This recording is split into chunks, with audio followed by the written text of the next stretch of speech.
Wonderful. Thank you so much, Ron, for that warm welcome. And I want to welcome everyone from all around the world. Always excited to be back with you here. I was excited to see that there's 1,400 people registered for this webinar.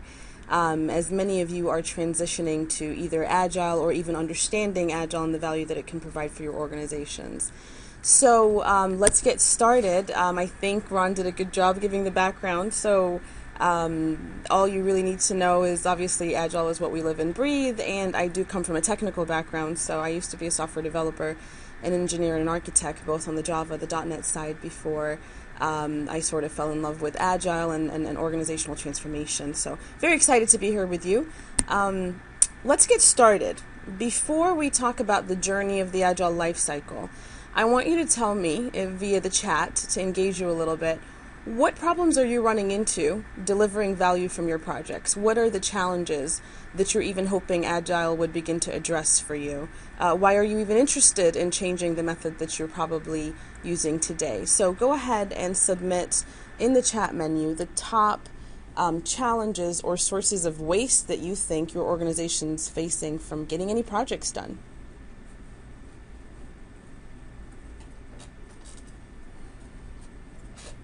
Ambiguity, last-minute changes, customer delight, rework, lack of commitment, short timelines to get projects done, lots of churn. We're working in silos, lack of resources, unclear requirements, frequent change, too many chickens that think they're pigs. I love that. For people that know that joke, I'll have to share that with you. Lack of requirements, time to market is what you're looking for. Good. Lack of resource commitment, unskilled workers. Don't know how much we can help there, but we have some ideas on generalizing specialists. Rigid planning, probably too much planning as opposed to getting work done. Poor risk management, heavy processes, and scope creep. Yep, very good. Thanks for sharing that. Those are a lot of challenges, and they're real-world challenges. And just to summarize them very quickly, and I think you've mentioned many of these, is the conflicting business priorities.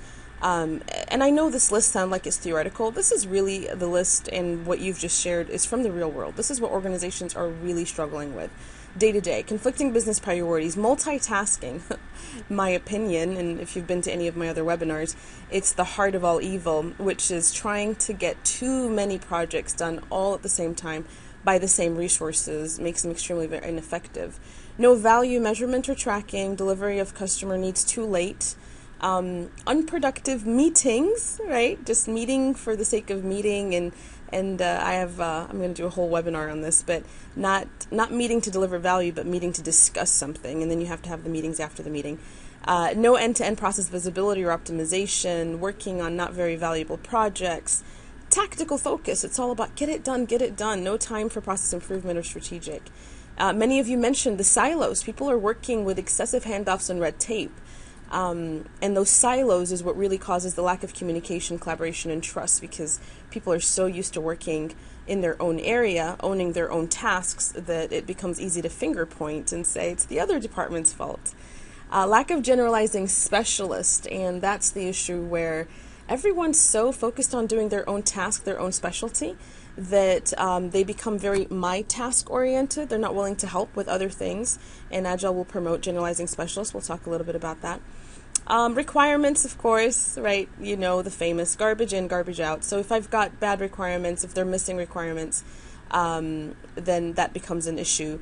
Now, the problem with requirements is we've been trying to fix them from the beginning and say they can't change. And I think all of you know by now that changing requirements is the norm and it's not the exception. So in Agile, we're going to talk about how do we manage that change in a way that makes sense, because we can't be adverse to change, because that is the norm. Firefighting, being reactive to quality issues instead of being proactive. Lots of heavy documentation and processes that get in the way of delivering value, and impediments all over the place, and a lot of disengaged employees. So those are, when someone says, what problem are you really trying to fix? There's several problems, and those are the biggest list of the ones that we try to focus on the most. Ultimately, what we're really trying to do is take individuals that used to work in these silos, see these little colored pods of people, and they've got all this documentation and process and handoffs between each other. What we've realized over the years is that we've created functional teams that do something very well. developers that do really great, excellent development, or testers, or analysts, or project managers, or the customer unit that does claims processing. They do their job very well, but unfortunately, what it takes to actually deliver value is a cross-functional team, right? And I would challenge you to think about any team that you have, any functional team in your organization that on its own can deliver complete value without working with another team. And I think it's hard to find those teams. I'm sure there's one or two that do deliver full end-to-end value. But most organizations find that their functional teams have to interact with other people before they can actually deliver something end-to-end. So what is really Agile about then? Agile is about creating and enabling these high-performing cross-functional teams. We're going to talk about communication between these teams, collaboration, visibility, tracking, progress. How do these teams operate? And the challenge with moving to Agile in general is because this is where we are today. So we have built a ton of processes that are made for silos to work with each other, and bringing people together this way, especially when they're distributed around the world, is very, very challenging. And the other thing that we've done, not meaning to, is the multitasking hell. Everyone's working on so many different projects at the same time, and that breaks the core focus that the team really needs to be able to get something all the way to done. So to become a high-performing organization, Agile is really just one part of the puzzle, right? And I always want to talk about that because I don't want people to think that the final ultimate goal in life is to be an Agile organization. No, business agility is the goal. Business agility, flexibility, high performance is really the goal. And I want you to know that, or at least our philosophy, is that it will take a process transformation, which means that your teams will need to learn Agile, Scrum, Lean, Kanban, engineering practices, improving requirements gathering, fixing the process side of it. But I will tell you that organizations that have done this successfully realize that there's a lot of work on the people transformation side. Having managers learn servant leadership and move from commanding and controlling and dictating. Even project managers, not just resource managers, directors, and executives, but your skill as a project manager, moving away from that task-focused mentality of telling people what tasks they need to get done and providing the solutions into more of an empowerer, a coach, a mentor. Facilitation skills are going to be extremely important for you as you move through this journey, because Agile has a lot of cross-functional teams that come together, people that may not know how to work with each other very well. And so if your meetings are not going well right now, you're going to have even a bigger issue if you don't have effective facilitators, because you're bringing people from different areas and you really need to be able to deliver value. We almost call our meetings working sessions now as opposed to actual meetings. Stable teams, we call them service teams, but they're really stable teams that are not constantly being broken apart and shuffling and shifted and people in and out of the team. High performance requires stability of a team and stability and focus. And then obviously collaboration skills, which is how am I going to get people to trust each other, talk to each other openly and honestly without being defensive, without being angry, and knowing how to do that in a healthy way. There's a funny video you should go watch that we talk about why do people move to Agile. It's a funny video over here, so I just have the link for you that you can watch later. So as we talk about the Agile Lifecycle, and I'm sure many of you know if you've watched any of our previous webinars, that Agile really centers around 4 value statements, which is people and their collaboration over processes and tools, working software, and if I may, if you allow me, I would actually really say that this is value delivery, because many of you will ask me the question, does Agile work for only software, only IT? And I hope by the end of this webinar that you will realize Agile is a way of organizing work. It's a way of organizing it and getting it done in a very systematic way. So it's not just applied to software. Yes, unfortunately, a lot of the original books that were created and published and the case studies were related to software, but you can use Agile to plan a wedding, plan anything. So we'll talk about that. These are all what we call value drivers. People in their collaboration, delivering value, getting the customers involved, and responding to change. This is what we call value drivers. These things over here we do need. They do have value. We do need processes and tools. We do need documentation. Absolutely need to have some contracts with the customers. And of course we need a plan. But what we're saying is that over the years, we have focused on these management controls more than we have focused on actually delivering value. And we'd like to swing the pendulum a little bit more here and do just enough of these items to deliver value, if that makes sense. So absolutely need these items. We're not saying we're not going from one extreme to the other, but we do need to focus on delivering value. We won't have time to go through all the Agile principles in this webinar, but I do want you to know that the Agile principles are the heart of Agile. A lot of companies that we coach, even after years of doing Agile, when we start to see that their teams are deteriorating and not doing it well, we realize that they're actually missing some of these principles. For example, they're not working together daily. They have lost the value of face-to-face conversation. And even if you're a distributed team, I would challenge you, you still can have face-to-face via video conferencing. We use technology to bridge that gap. We are not, for example, moving away from creating motivated individuals and trusting them. We're still using command and control, for example. So I've been into Agile companies that say they're doing Agile, but when I really look at it, it's what I call checklist Agile. They've got the stand-up meeting, they've got the post-it notes on the wall, they've got this, they've got that, but they really have forgotten the heart of the principles and the values. So I hope you do take some time to understand and learn those in more detail, because they're really what makes Agile work. I've also been into large companies that have used Agile to burn out people, where it's just become what I call the meat grinding machine. Get it done, get it done, get it done, get more points done. And they've forgotten that we talk about sustainable pace. And sustainable development means that we are working in a high productivity manner, but it's consistent and it's tolerable. It's not this huge ups and downs that we're accustomed to. So it's a constant pace that we are able to deliver value from indefinitely. Again, to understand Agile versus traditional, traditional requirements, traditional processes such as waterfall really assume incorrectly that you can fix your requirements, that you can fix the scope. And that's a lot of what our plans have been focused on in the agreements, and what we are signing on is that we can fix the requirements. But because we do that and we focus on that, what ends up being an estimate and what ends up changing is the cost or the schedule, right? And of course, I'm sure you've been in many companies that want to fix all three of them: fix requirements, fix cost, fix schedule. I haven't, met many that have been able to do that very well. So what Agile says is, you know what, instead of being so plan-driven and fixing the requirement, why don't you just tell me what your cost is or what your schedule is? If you have a specific budget that you don't want to go above, tell me what that is. Or if you have a drop-dead date for this project, tell me what that is. And of course, I need you to probably have high-level requirements of what we're trying to deliver. But both of us would benefit, the customer and the team would benefit from constantly focusing on what are the highest value requirements that we need to deliver by this cost or by this date. So what we realize in Agile is requirements really are never 100% fixed. And even though the high-level scope is probably fixed, the detailed stories, and I'll walk you through a little bit what we mean by a story, the detailed stories are never really fixed. And I know you're probably thinking in your head, no, Sally, in our project, detailed stories are also fixed. No, trust me, I've been in all the projects that have told me, and those do end up changing. How you implement the story, what slice of the story you really need to get done. And that's where we need that flexibility. And that's why a lot of Agile projects do deliver based on their cost or even ahead of schedule. And what we focus on is the highest values features, the highest value work. Instead of having someone do a brain dump up front and sign their blood away, their document away, that this is what I need, and then delivering upon that, what we say is what is important to deliver, what is the highest value item to deliver. So I know it's a different way of thinking, but of course I hope that you are going to keep an open mind as we talk through the different mindset that Agile would require.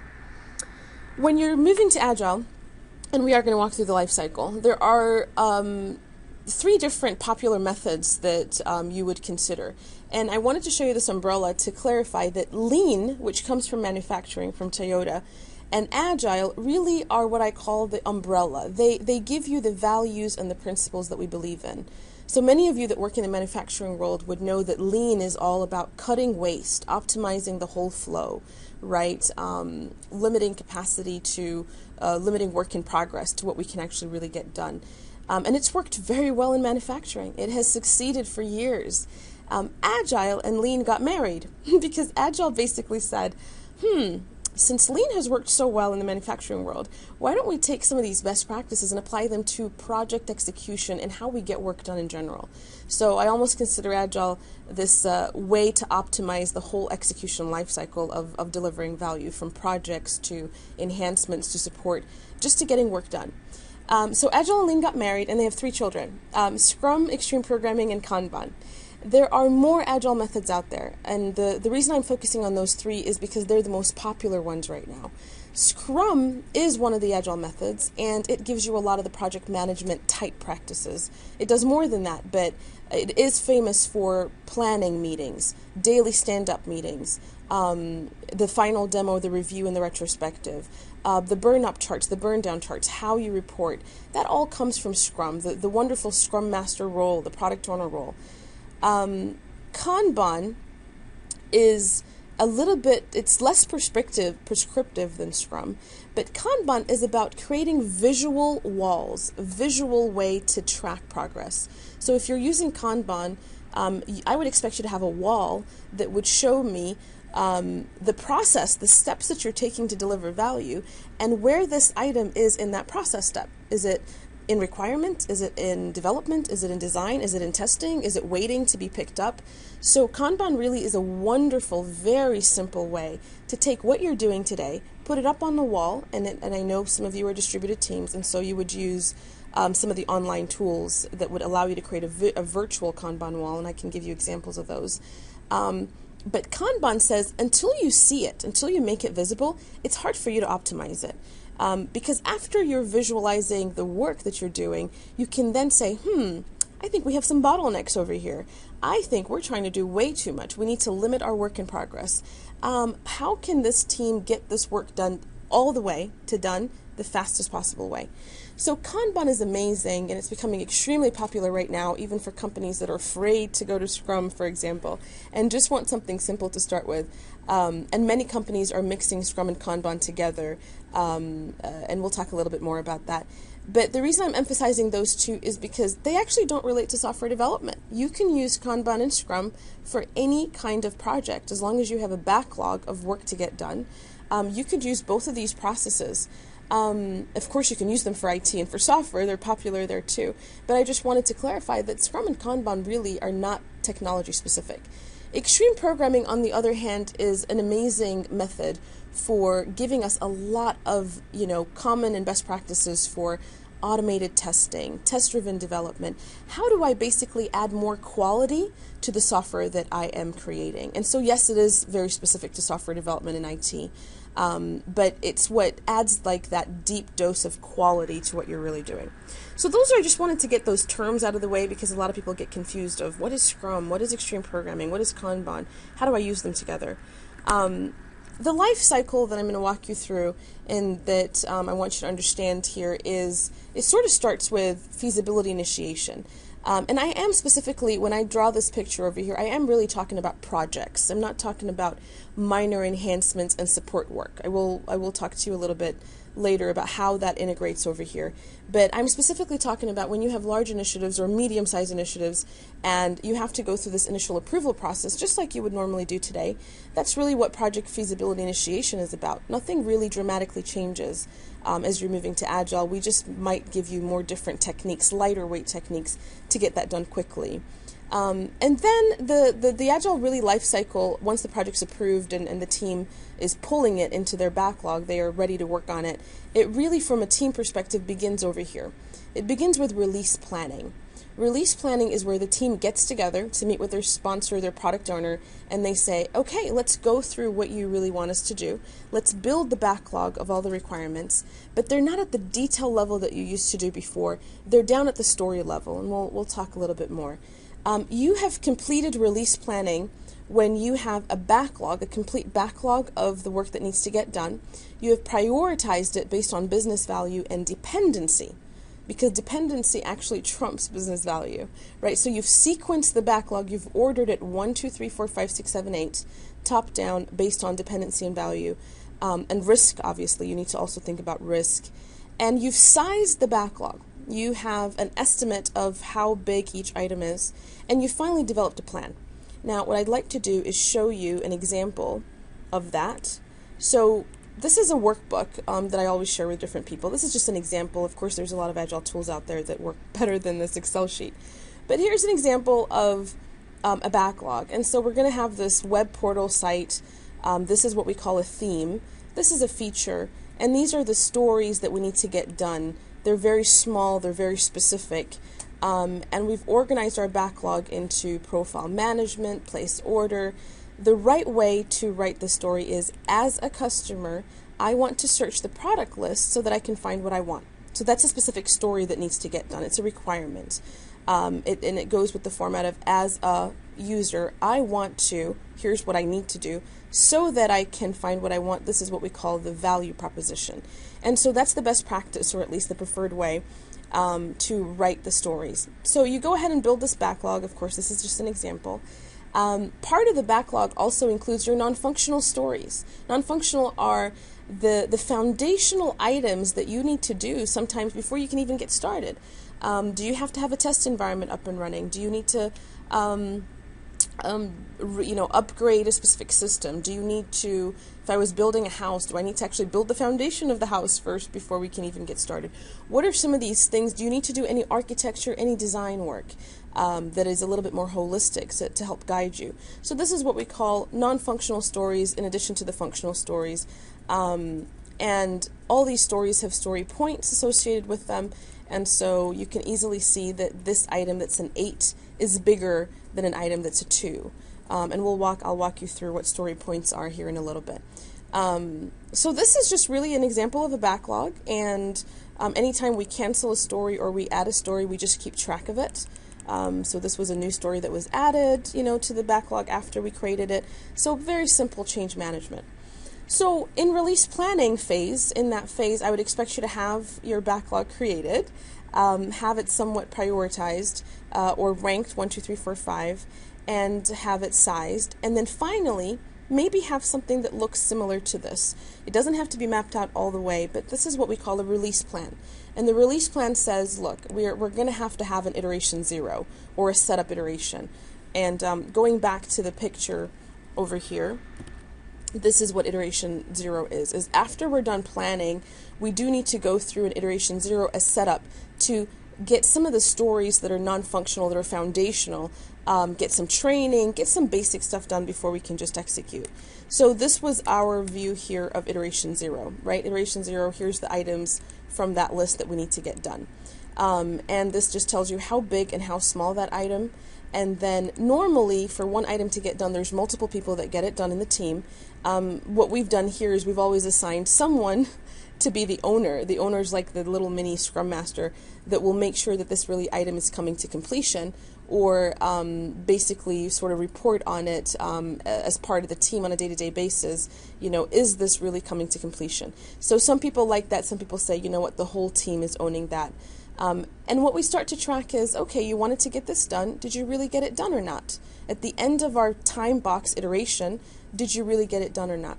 So let me walk you through so you can see a full release plan. This is iteration 1.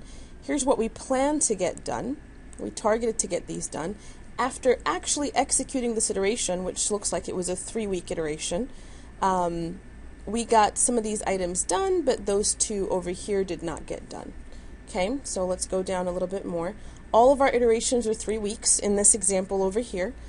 In Agile, your iterations could be fixed time boxes in Scrum, and they could be 1 week up to 4 weeks. But once you start with a length, we normally want you to stick with it so you can begin to understand velocity. So what is a release plan then? A release plan is your project plan. It's sort of the idea, the schedule, the rough initial plan of what do we think we can get done when. Normally none of this information would be there, the actual, because when you're done release planning, you're sort of just laying out what does this really look like? When do we think we can deliver what? Now, a lot of teams don't do it all the way until the production date. Some teams, they don't need to. They don't have a drop-dead deadline. They just need to come up with the plan for the next 2 or 3 iterations because they really don't have a drop-dead date. They really more have the scope needs to be completed. And so they're constantly planning for the next few iterations at a time. When I have a deadline, this is just Sally right now, but when I have a project that does have a specific deadline and it's within my next 6 months, for example, maybe I'm just notorious, but I do like to sort of sketch out with the team a draft of which stories do we think we can get done when. So a release plan is basically not task-oriented, but more value-driven. What valuable stories are you going to deliver for me? And it gives a team at least a roadmap of what they can complete. And it allows me to begin to track, we thought we were going to get 18 points done. We only got 10 points done. And if your company cares about cost, this is also tracking cost at the iteration level and a cumulative level. So the result of release planning should be some high-level cost estimates, right? Some idea of how many iterations do we think it's going to take, knowing that it's going to change. That number will change once the team begins to execute, and they give you real velocity in terms of how many stories they're really getting done. But you basically get the idea. What I have seen happen, which is not good, in some Agile teams, is they go from the extreme of, in Waterfall, this whole planning requirements gathering cycle could take you to 2 to 3 months. And what they try to do in Agile is just skip it. Just begin to go ahead and execute. And so they're going from one extreme of, too much planning into no planning, no foundation setup. And I think that has been a problem. So what I would recommend is, definitely you need to put some time for release planning. Typically for us, if it's like a 6-month project, we normally allocate a couple of weeks, maybe 3 weeks maximum, to get through a lot of the planning activities, build the full backlog, have the team engaged through all of this. And again, the planning is done by the entire team and the product owner. So the sizing really comes from the team, from the cross-functional team, as opposed to traditionally where it would just be the business analyst or the analyst gathering requirements, and then some superior developers or architects or someone who's a subject matter expert would provide the estimates. In this case, it's very much a collaborative effort. Iteration 0 is, again, where we do some of the foundational work that we've scheduled, and usually it's time box iteration, could be 3 weeks. But what I always say about iteration 0, so it doesn't take forever, it's just enough to make iteration 1 succeed. Just enough for our next iteration to succeed. So I don't need the production environment set up yet. I need at least the test environment set up before the team can actually execute. Some of these other items you can do within the iterations. So you're done with release planning, you're done with iteration 0, you begin to iterate. You begin to do these iterations or sprints. And this is specifically if you're doing Scrum. If you're using Kanban, which Kanban does allow you to not have sprints, you don't have to have these time boxes. Items are just flowing in and out. And typically that's really used when you've got maintenance, support, enhancements, operational business work, a lot of these small items that just continue to come in. You might not need a whole, fixed time box to do that. But for many of our projects that we've seen, Scrum has worked very well because it forces a planning meeting at the first day of the sprint. Every single day, the team gets together and checks to see how things are going and answers 3 questions. And then at the end, my favorite, it's the show me. What did you really get done? It's our sprint review and retrospective meeting that has to happen at the end of that 2 or 3 week cycle. So within the sprint, there's daily build, documentation, integration, code reviews, design reviews, continuous testing, and most importantly, pre-planning for the next iteration. What I mean by that is, for example, if you are in this iteration over here, iteration 1, and the team is executing and trying to get this work done, part of your job and your work in iteration 1 is to look ahead at some of the stories that you had planned for the next iteration. So as a customer, I want to search the product list so I can find what I want. That was a deliverable. I have to begin to plan those in this iteration. We really, that has been a best practice. And if you don't do it that way, you end up really churning in the next iteration. So what we've typically recommended is in iteration 1, even though the team is getting this done, and of course you've already had requirements for that, go ahead and have a subset of the team begin to get detailed requirements for the stories that are coming up, so that when we come to that planning meeting, we already know what needs to get accomplished, right? So that's what we mean by pre-planning, getting ready for the next iteration planning meeting instead of coming in and not knowing what you need to get done. So, after you iterate, you can pre-release and move to production. There are some teams that will move to production right away. After every sprint, they get the work done and they just move it and release it right away. But your release plan would show you that, would show you sort of how frequently do you really want to release. And obviously Agile would advocate more frequent releases when possible. Some people do get what I would call iterative and incremental confused with each other. So a lot of people think, well, there's no way Agile would work for us, Sally, because we can't release that frequently. We can only release once every 6 months, and so Agile wouldn't work. Well, that's sort of not what we're talking about. If you want to release once every 6 months, fine, if that's what the business needs. What we're saying is that within those 6 months, you should have several iterations that deliver value, maybe to a test environment, maybe to a staging environment, until they're ready to move to production in 6 months. If that's the only way the business works, is that you can only release once every 6 months. So iterative development is really about getting work ready and all the way to done, but moving it maybe to a test environment and making it potentially shippable. Not necessarily it has to move to production. So many teams have multiple iterations that they go through before they actually release something. Now let's talk about requirements in Agile. We really want you to break down, and there's another webinar that we've done before called, Deep Dive into Requirements Gathering, so I hope you go back and watch that. But when you have this large initiative or this big project, we want you to break it down, and generally speaking, we call them themes. Themes are these big epics that need to get done. A theme has multiple features, and a feature has multiple stories, and a story has details.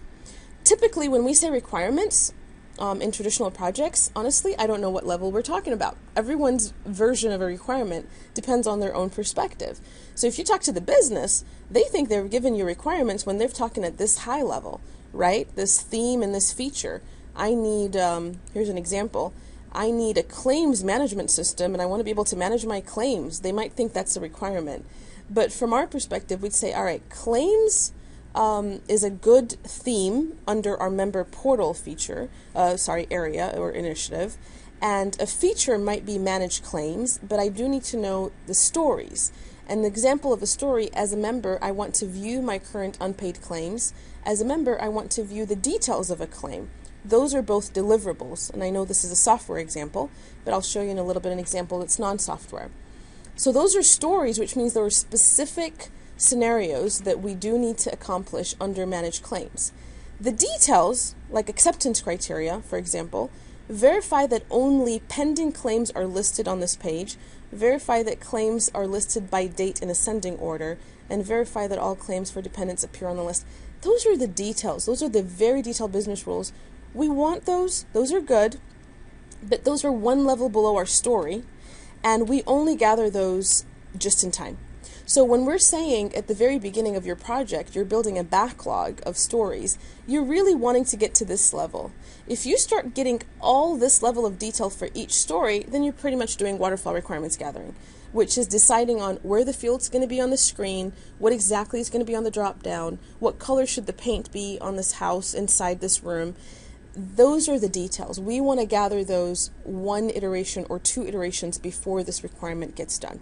Okay, and that's why we can do all of our requirements gathering in Agile in 2 to 3 weeks maximum to build the backlog, because we're not going into that level of detail. I know what you're thinking. So if you're not getting to that level of detail, Sally, then how are you sizing the project? We'll work through that. Here's an example of a backlog. So requirements, just like you saw. And here's an example of a non-IT backlog. Let's say your project is around qualifying vendors, okay? Has nothing to do with IT. You're trying to pick between 2-3 different vendors. And that's a lot of work that you're going to have to do over the next 6 months or 4 months. And so what I've got broken down for you over here is, let's just say vendor selection is its own theme. There's a whole bunch of work related to vendor selection. And contracting, finally getting the contract and doing some of that work, is its own deliverable. And then finally, integrating and execution with the vendor is its own sort of area or theme. In that case, I can take vendor selection and say, all right, as the XYZ department, we want to develop an RFP that we were going to submit for vendor selection so that our needs and qualifications are shared with the potential vendors. So developing the RFP is now a deliverable. Now, is this really a story, or do I need to break it down further? The question I would ask you is, can you develop the whole RFP within an iteration? Can you, within the next 2 to 3 weeks, get the whole RFP done? If your answer to me is, yep, Sally, this is a very simple RFP, we can get the whole thing done in the next 2 to 3 weeks, then that's great. Then this becomes a story, you can put it in your backlog, and these are just really tasks related to the story. But let's say you say, oh no, developing the RFP is going to take another 2 months because there's so much work related to that. Then I'm going to say, all right, let's just consider this a deliverable, and it's still an epic. It still needs to be broken down. It's a feature. Can you break it down for me? And you say, well, yeah, we first have to develop and brainstorm the list of categories to include in the RFP. I got to figure out who the stakeholders and departments and invite them. And then I do need to include from every area their questions and the requirements in the RFP. We finally need to have a draft RFP, not RFT, sorry, RFP available. And then we have to finally get consensus. Those would be the big sub-deliverables or valuable milestones to get to that RFP. Then build your backlog based on these items, and then tell me which iteration are you going to get which items done. Okay, so there's an example that I want to share with you of non-IT. You're just taking the work that you've got today that you need to get done. You're breaking it down into smaller, valuable deliverables. And once once the size of the deliverable is small enough that it can get done within the next iteration, then it's okay. It's a story, right? But that's what we care about in Agile, is we take what we call the big elephant, the big monster, and we break it down into small deliverables that are still valuable in nature. So the traditional way, project manager, this is really the waterfall way. I'm not going to spend too much time on this, but there's a lot of handoffs between the requirements team, getting the requirements, finally sending it to someone who designs it. Finally, they hand it off to developers. Developers send it over to testers. Finally, it gets testing by the customer, and we develop the actual final product. In Agile, we're basically saying, take that requirements list that you had, give me a linear backlog, 1, 2, 3, 4, 5, 6, 7, 8. I don't even want high, medium, low anymore, because everything's going to end up being high, right? So just 1, 2, 3, 4, 5, 6, 7, 8. Get that team that used to work in such a silo and put them together, whether it's physically putting them together or logically, virtually. Let them feel and know that they are actually a team. They have to work together as a team. They need to know each other. They need to not have these formal processes that stop their communication with each other. Get this person called the product owner, who typically in traditional projects we didn't really have, because we had this high-level sponsor or the business lead that wanted us to get the project done. And quite frankly, they weren't very engaged. They sort of had the project manager run with the whole thing. In Agile, we think, no, if you're from the business and you went and justified this project and you said that you need to get this done, you need to be part of the party. Okay, you need to be engaged. You need to come and make sure that you're giving us feedback. And this shouldn't really come as a surprise to you, because the example that I always give of this is, if any of you out there have built your own home, if you've built your own house, I guarantee you went down to the house and took a look at it every single day, if not every single week, at least minimum. You wanted to see what is being done in your own home. You wanted to give feedback. If I told you that I was going to build your house and not show you the house until it was all done, and then we had this big testing phase for you at the very end, I don't think you would jump on board with me being that builder. So that's exactly what we're saying. Product owner, come, be engaged, watch over, make sure this process is healthy, that we're delivering value for you.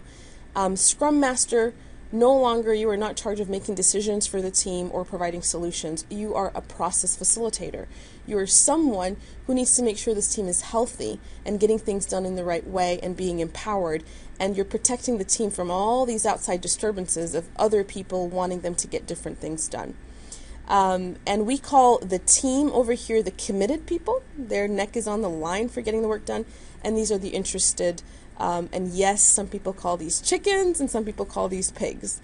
There's a joke out there, but unfortunately we don't have time within our webinar. But that's sort of the Scrum way, or the Agile way. We take these requirements and we put them into, I got to get the animation to work because I spend a lot of time on it. There you go. Cool, huh? All right, you got to take these requirements and you put them in these sprints, and we get those work done that way. So that's really the basics of how we're doing it. Then, as everyone's getting their requirements done and showing done, and remember, done in Agile means done as in approved by the product owner. Product owner says, yes, I have tested this and it works. It's exactly what I want. It doesn't mean that it's moved to production, but it does mean that it's potentially movable to production. So as the team begins to sprint and go through this, they're starting to accumulate points, right? And so we can basically starting to measure those points. The day in the life of a sprint looks like this. We start with a sprint planning meeting.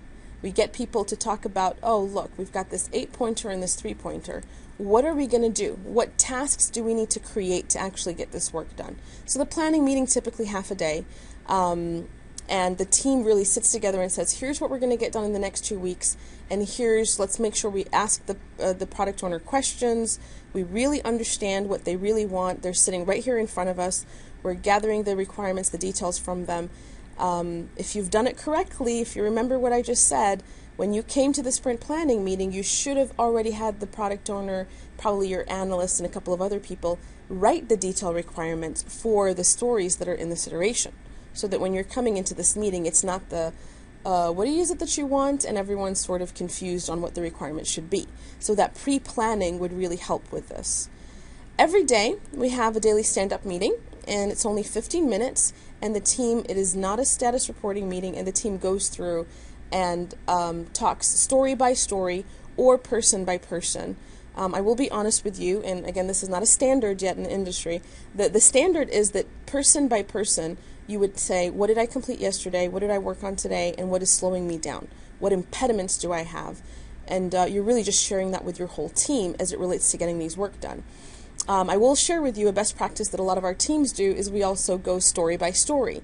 Instead of going person by person, we alternate day after day, and we'll just look at the top priority story and we'll try to figure out what will it take to get that story done, and who do we need from the team to help get that story done.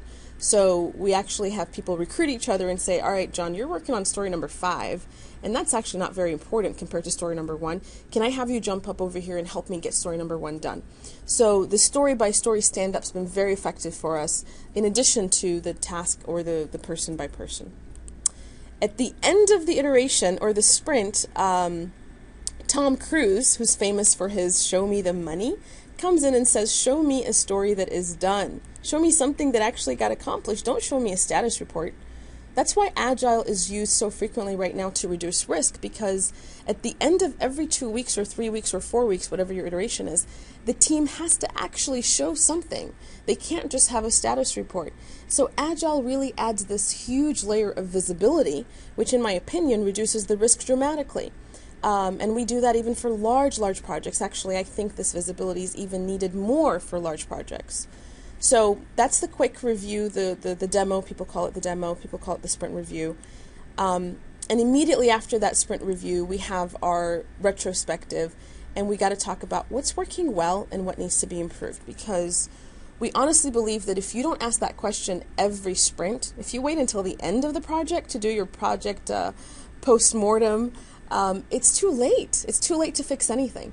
So this is where the team openly and honestly talks about, hey, our team dynamics are not working well. We're not talking to each other well. We're not communicating. The product owner is not engaging with us. Hey guys, those requirements that you wrote for us, they're not detailed enough. We're not able to execute.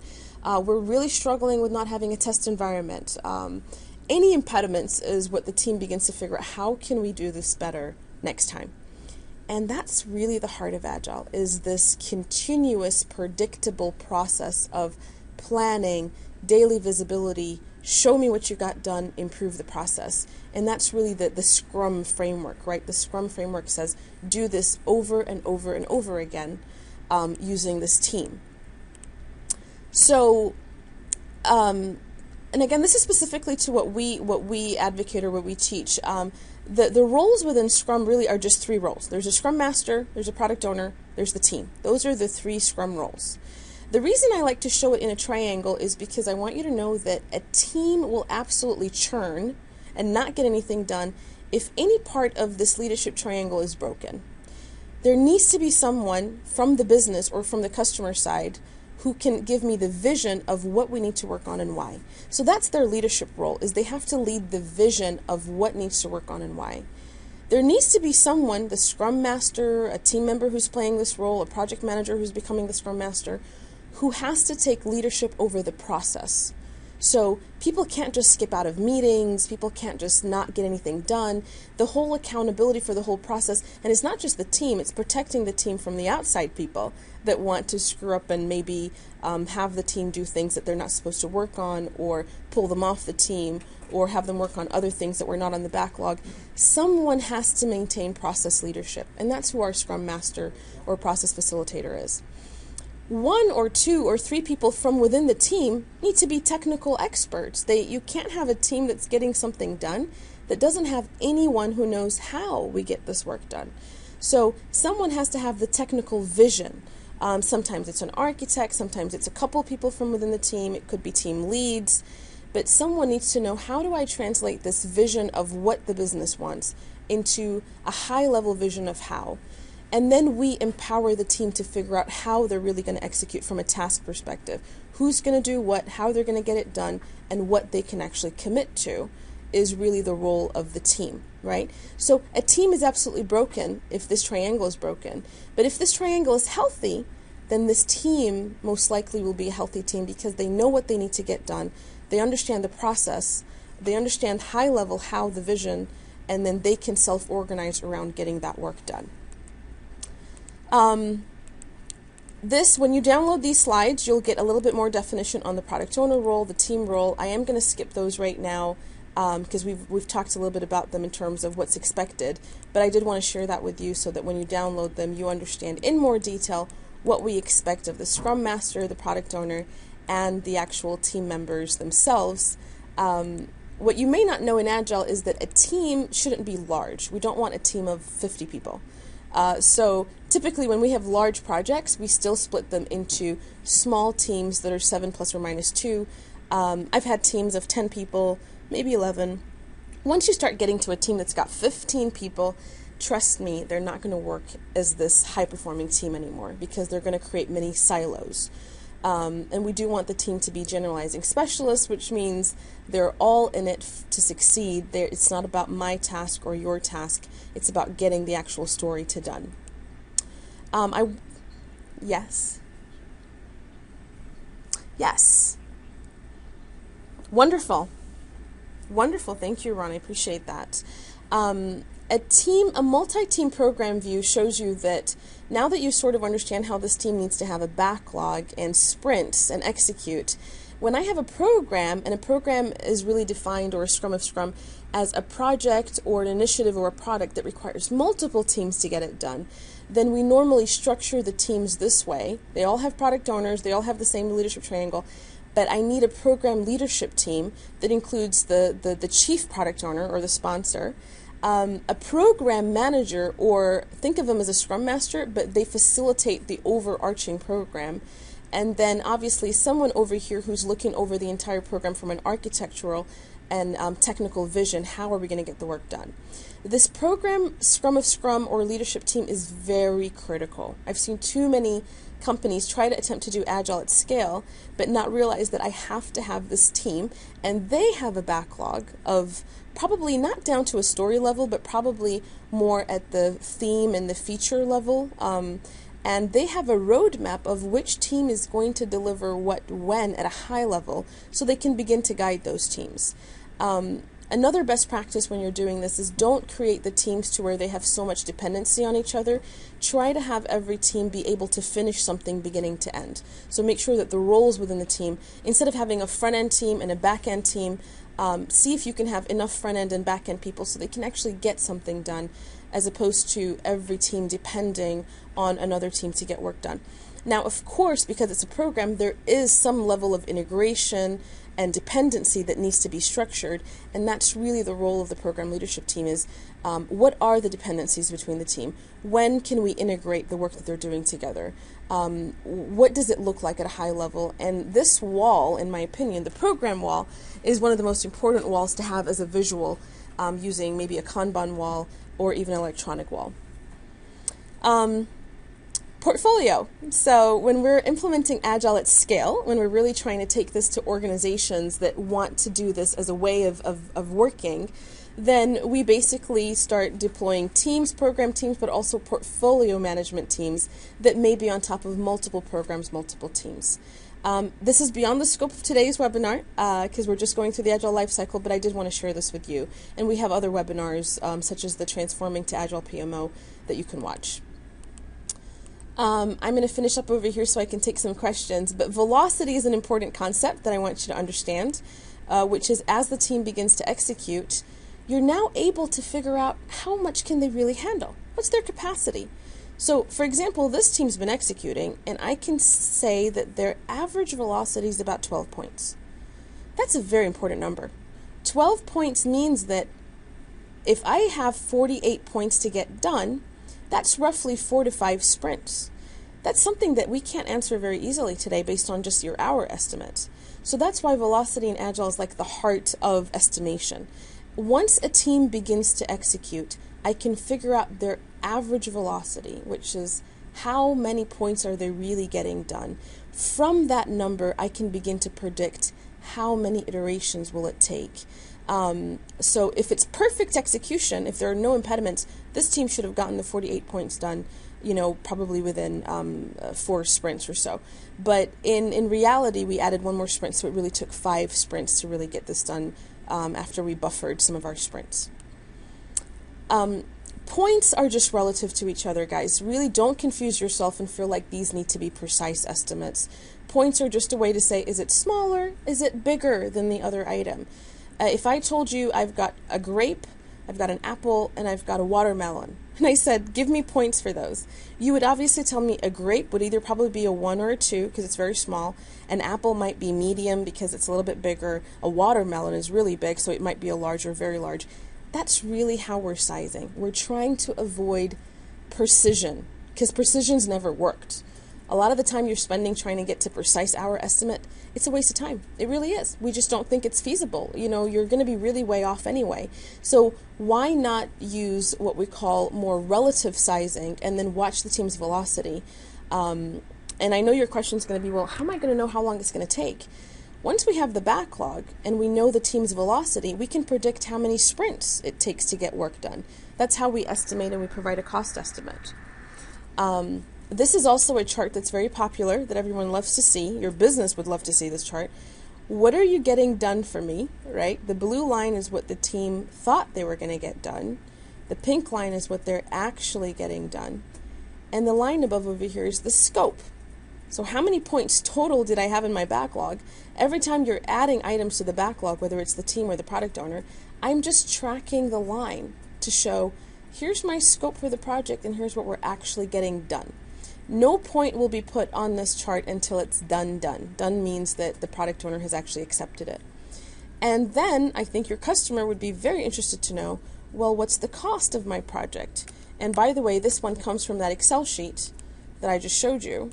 So if you're really tracking the release plan over here and you're tracking the cost by iteration, then there's this burn-up chart that you could pretty much start to communicate with your product owners or your customers in terms of what's really getting done when.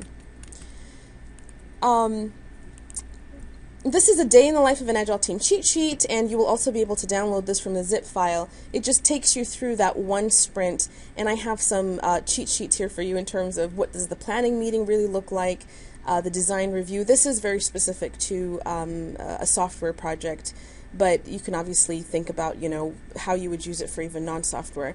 But this is sort of the ceremonies, the meetings, and my recommendations for you in terms of what you could do when in what meeting to facilitate this well.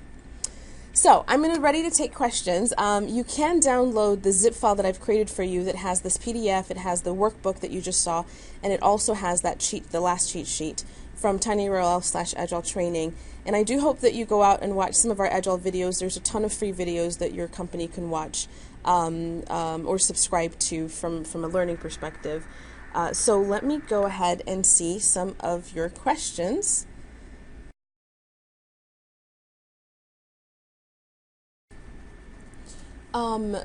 I think your Agile knowledge and experience is very critical, and understanding that this is a transformation. So, and I think you're talking specifically at the ScrumMaster level, I hope. It needs to be someone who's had experience. Just having a certified ScrumMaster certification doesn't do it for you. It's really someone who is a servant leader, who understands Agile, who understands how to have the confidence and the courage to block a lot of the impediments that are going to be coming into the team, and to educate everyone on the whole Agile process. So from an organizational perspective, my opinion is some leader, someone at the leadership level needs to understand the value proposition behind Agile and support it so that it could really be done both top down and bottom up.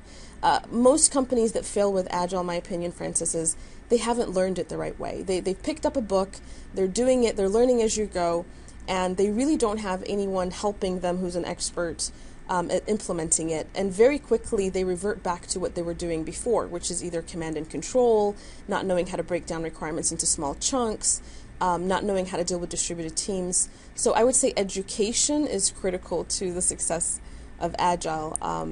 And then obviously having the team have someone there to help them, whether you hire that externally or internally.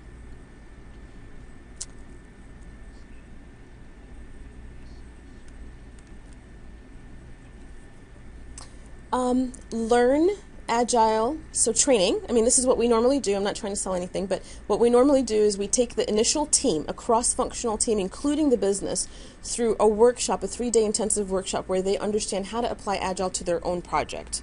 Okay? Then we have you or have them get some level of coaching for at least 3 iterations or 3 sprints. Because if the pilot fails, Agile is not going to succeed.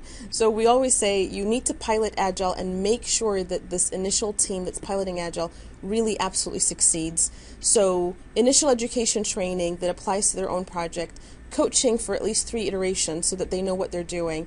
And then once you pilot Agile on 2 or 3 or 4 teams, have someone who's a leader who understands that this really does work, begin to devise what we call a roadmap of how are you going to scale Agile? How would you really take it into more teams? But the answer to your question is just really pilot it for now.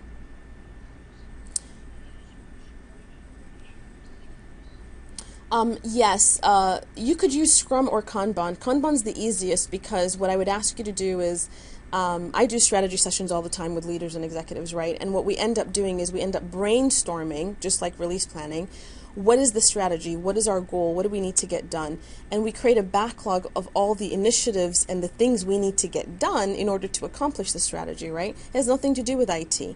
So the question that I would have for you to choose between Scrum or Kanban is, if you feel like, if you just put up a wall and say, all right, here's all the things we need to get done, and here's the steps to get them done. So typically for a strategy Kanban wall, the first one is gather more requirements on that specific strategy. What, you say that you want to do X, Y, Z. So I need more requirements on that. I need measures for how we're going to know that that strategy succeeded.